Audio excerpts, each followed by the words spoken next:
Hello কাকিমা, আমি মিষ্টি। ও মিষ্টি মা, হ্যাঁ হ্যাঁ বল, কেমন আছিস? এই গরমে পায়খানা করতে যাওয়া মানে যুদ্ধ জয় করতে যাওয়া, ভাল লাগে না। টেপি টেপি তো হাঁকতে গেছে রে। এই নে ধর, মিষ্টি ফোন করেছে, ধর। দূর মাও না পারে। হ্যালো, আমি তোকে একটু পরে ফোন করছি রে।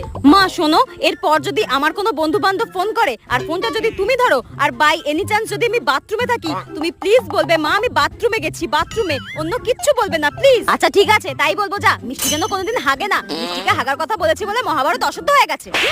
2 দিন পর এই মেয়েটার যে এত ফোন আসে না, কি বলবো। হ্যালো, কে বলছো? টেপি আছে, আমি টেপির বন্ধু বলছি। টেপির বন্ধু? উফ, বাথরুমে কি গরম। কিন্তু বাবা, টেপিকে তো এখন ফোনটা দেওয়া যাবে না, ও তো বাথরুমে গেছে হাঁকতে।